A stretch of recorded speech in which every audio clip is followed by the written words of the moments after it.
Hello, this is Ahura from Moted Markets. We'll be with you with the global economic outlook in the week ahead, which is going to be the week 39 in 2024.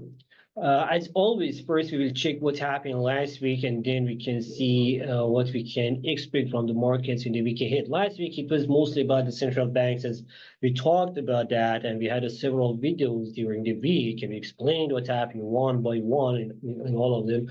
For more details, you can go back and check those videos about the central banks meeting in United States, Fed meeting, about the BOE meeting, and BOJ and other banks. Anyway, this last week, the central bank in United States cut the rates by 50 basis points. In Brazil, we had a surprise with the increasing 25 basis point rate cut. Same thing happened in Australia a few months ago. And then we had a policy meeting in United Kingdom. BOE held the rate at 5%, which it was right now. In Japan, we had a holding policy at 0.25 basis point, which is the currently at 25%, which is the currently at that. Generally, in China, we didn't have any changes in the interest rates and monetary policies. Generally, that was what happened last week, and what we can say that this gap between the spreads in the different central banks can cause more carry trade in the banks and can cause more uncertainty among the markets. Anyway, besides the central banks meetings last week, we had inflation data as well. In United Kingdom, we had inflation steady at 2%, with mostly it had 2.2%. Sorry, in Canada, we had the inflation falling by 0.2%, which caused the annual inflation to fall to 2% from 2.5% of the previous month. In Eurozone, we had inflation, which is inflation for August, and with 0.1% monthly raise, annual inflation fell to 2.2% from 2.6% printed in July. Generally, the data showed that the inflation is falling. The overall economic data we didn't have that much other economic data. For the week ahead, still we have a central banks meetings in Australia, in Switzerland, and also in Mexico. Australian Central Bank on Tuesday will have a monetary policy meeting, which is the main bank that we have. We are expecting to see holding policy at 4.35%. We don't expect to see any changes in the policies as inflation started slowly increasing in recent months, while the labor market is showing the more significant data. So we don't have any force right now to cut the rates at the moment with the positive economic data, while the inflation is still the main concern. So holding the rates will be the best decision, which will be the best decision for this week. In Switzerland, we will have the monetary policy meeting where we are expecting to see the Swiss National Bank to cut the rates by another 25 basis points to 1% from 1.25% that currently it is. Generally, the National Bank of the Swiss, they do not like having a high rate, so they're always looking after cutting more rates to have a lower rate. This is the normal policy we can expect always in Switzerland. So the lower, they were one of the banks that started the cutting rate very earlier than not compared to other banks, and continued it by 1 month after another to bring the interest rates down. Out of that, besides the central banks, we will have a very busy week in United States, while in Europe and other economic areas, we don't have such a busy week. Let's start first with Europe, and then we will continue with the United States. In Europe, we will have manufacturing and service sector PMIs, both of them for Eurozone, and most Eurozone countries we're expecting to see weaker number compared with the previous months.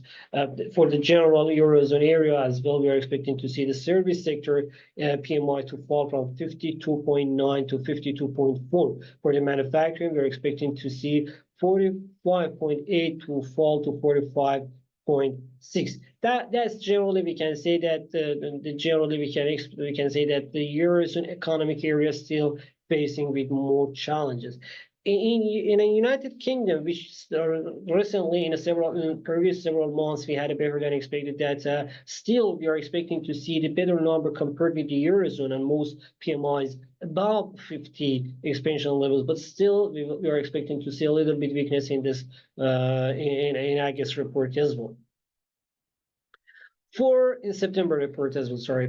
For United States also, we are expecting to see the we are expecting to see before going to CB consumer confidence, we're expecting to see a little bit weakness in both manufacturing and service sector PMIs as well, but it's not going to be it's not going to be a big fall. It's a little bit, especially for the service sector. Manufacturing expected to see a little bit increase from 47.9 to 48.5, but it wouldn't be such a big changes actually, but still they're a little bit better than previous month, but still under the 50 expansion level, and we are not we cannot say that okay, the manufacturing sector also is back to the normal condition, but we are expecting to see a little bit weakness in service sector as well.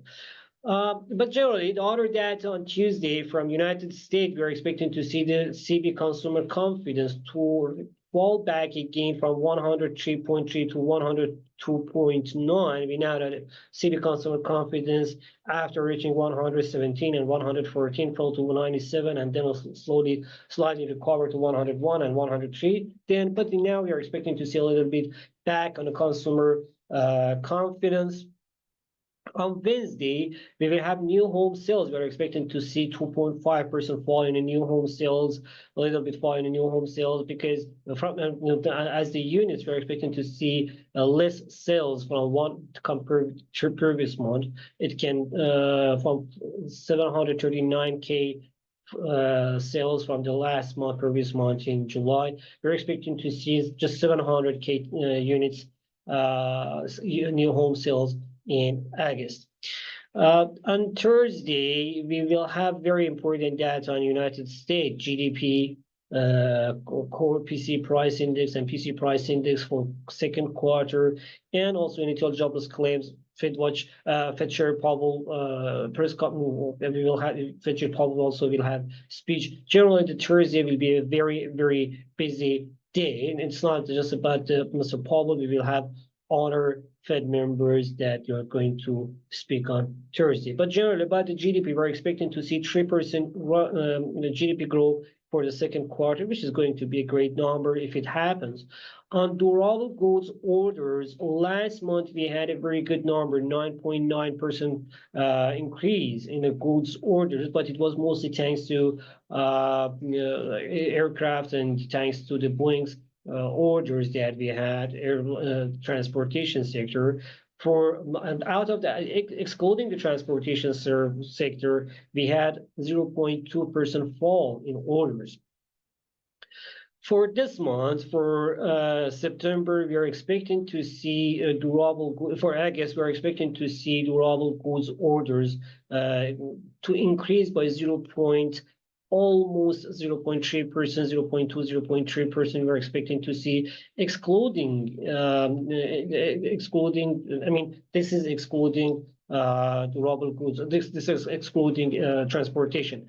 Including transportation, we're expecting to see again a little bit fall, 2.8%, because the transportation orders, the Boeing orders, is fall very largely with the large numbers. They fall, so that will cause the general or headline number to fall by 2.8%. But excluding transportation, we're expecting to see 0.2, 0.3% increase in orders.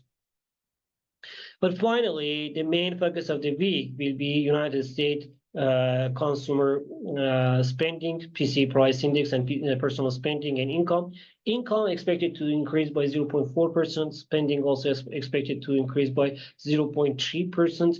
But last month also spending increased, but consumer spending increased by personal spending increased by 0.5%. Unadjusted inflation, adjusted inflation, it was 0.4%. Generally, spendings, personal income, and spendings are still strong. But the focus will be on the core PC price index, which is expected to increase by 0.2% monthly, and on the annual rate, we are expecting to see the core PC price index to increase from 2.6% to 2.7%. If that happens, means that with the other data that we're expecting to see, that we are expecting to see that a little bit more pressure on the stock market, as well as a little bit pressure on the stock market, as well as United States dollar. Generally, the data that we're expecting to see from the United States market, and generally the data we are expecting to see from the United States, are not such a positive data. So, which means the pressure on US dollar index can continue. And despite 50 basis point rate cut in the stock market, with such a shock that we had last week, we are expecting to see pause on the bulls in the stock markets, and even the pressure on the stock market in US dollar and on the S&P 500 and other indicators in the chart, indices in the chart. As I told the chart, let's go and check the charts and see what we do have on the charts. We can start with we can start with the US dollar index, the XY chart. US dollar index trading about 100 level, but it's around 103 or 130, 150, 40, these areas.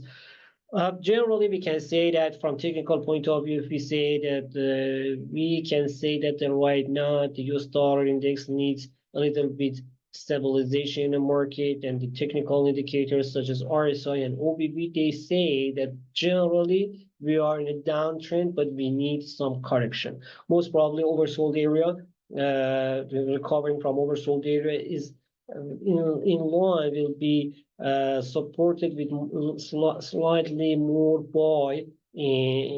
buy contracts, so which means that we will have a little bit recovery before next trend. So 101, 101.50, 40 will be the areas that we can see. But generally, if I want to say my idea about the next week, we will have the side movement between 100 and 100, 180. That will be the side movement for next, at least for the next week, and maybe by the end of this month. But generally, we will, but for this week, until we have the PC price index and core PC price index, if we have more than expected inflation for the personal spend, for the personal use, for the personal spending, for the then we will have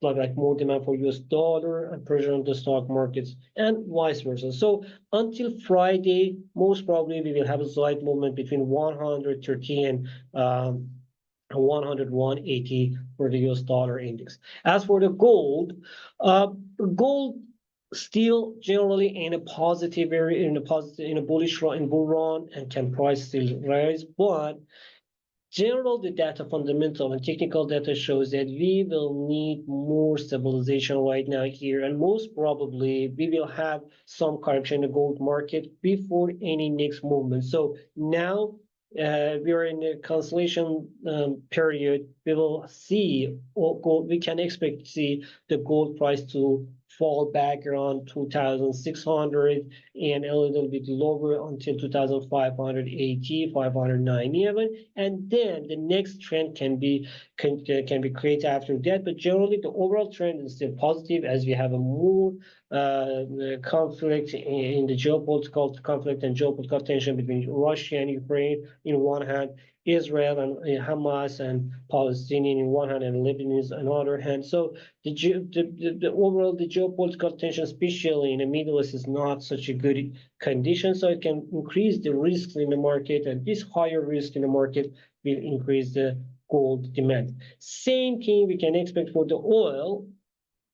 We know that the oil, with the tensions in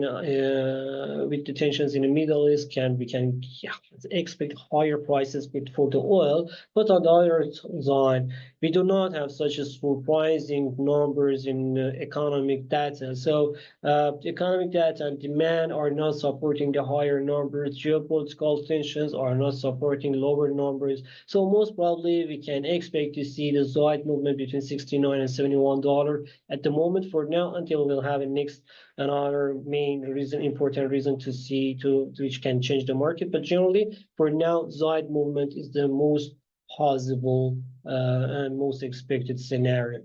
On the stock market, S&P 500, Dow Jones, and Nasdaq, all of them, they are facing with more challenges around in their week going higher. General trend for especially for S&P 500 is still positive, but we have very important level at 5,550, and any next movements, any other movements before going to go higher or further, we need to see the reaction of the S&P 500 to 5,550. Under 5,000, and the main pivot will sit at 5,500. So we can say actually like this, that 5,005, as long as S&P 500 trading about 5,500, the bulls can lead the market. Falling under 5,500 level, which is the key pivot point for S&P 500, for US 500, then it can change the market trend. But generally right now, we can say that with the falling OBV and slower RSI, we can expect some correction in the stock market as well. But this correction, especially for S&P 500, can be the reversal in the trend if only it falls under 5,500. Otherwise, it will be only the correction. On the crypto market, we can say that the Bitcoin, after its previous fall and recovery, has recovered more than 50% of its Fibonacci levels, which means that it's not already the correction, it's a new trend. But how far this trend can continue is under question, as we see the negative reaction from OBV and RSI both in H1, H4, and daily chart in most main charts for the Bitcoin, which means that generally right now still we are in a positive area. We can say that price can increase, especially as long as it's above 60K, but we have signs of correction as well. This is general data that we had and we're going to have in a week ahead. And if you had any other question, please don't forget to write down in the comment section. I will try to get back to you as soon as I can. Have a good week. Bye.